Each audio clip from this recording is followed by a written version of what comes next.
4 hours later and 950 miles (1,530 kilometers) away, Cristiano Ronaldo's eyes were wide in anger as he shouted in protest just ahead of the final whistle, once again arguing with the referee. The tirade got Ronaldo his second yellow card that would have suspended him for the next match. No worries, Portugal's World Cup ended with a loss. Saturday will likely mark the end of an era for the World Cup, a decade in which much of the hype and pre-tournament talk has been about the best players in the world, the Spanish league rivals who have evenly split the last 10 FIFA Player of the Year awards. Once again, both men have failed to replicate their club's success for their countries.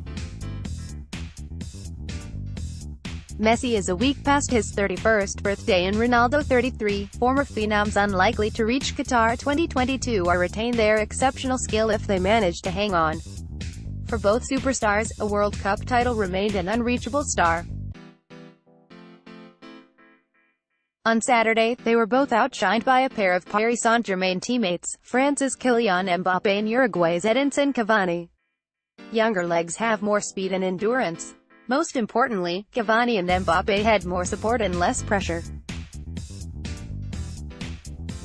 Messi hasn't won a senior title with his nation, losing finals at the 2014 World Cup, and the 2007, 15 and 16 Copa Americas, the last when Messi failed on his penalty kick during a shootout. He faced massive criticism at home and retired from the national team only to be lured back for this World Cup cycle. Ronaldo lost a World Cup semi-final in 2006 but never got past the second round again. He had helped Portugal to its first European Championship in 2016. If Argentina and Portugal won Saturday, the rivals would have matched up for a spot in the semi-finals. Instead, they'll race to the airport. Argentina lost to France 4-3 in Kazan and Portugal fell to Uruguay 2-1 at Sochi. Brazil's Pelé and Argentina's Diego Maradona became national treasures at home, celebrated for World Cup titles and global superstars.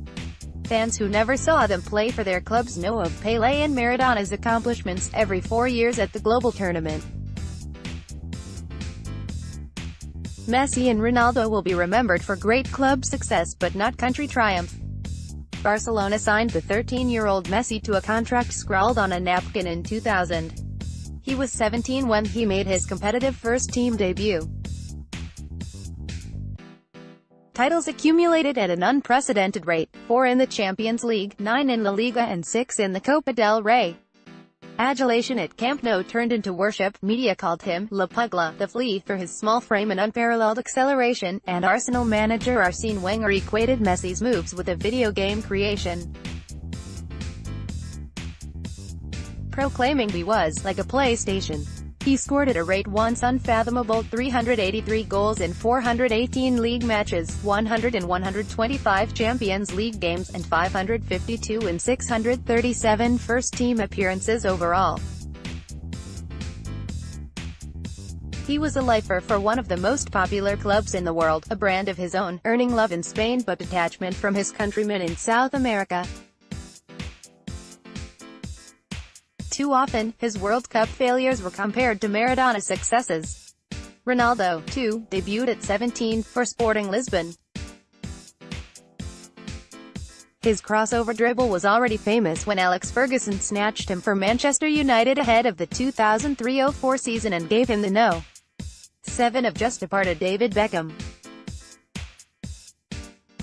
After 6 seasons that included 3 Premier League titles, 1 Champions League and 1 FA Cup, he moved to Real Madrid and scored 450 goals in 438 matches, winning 4 Champions League titles, and the League and Cup twice each.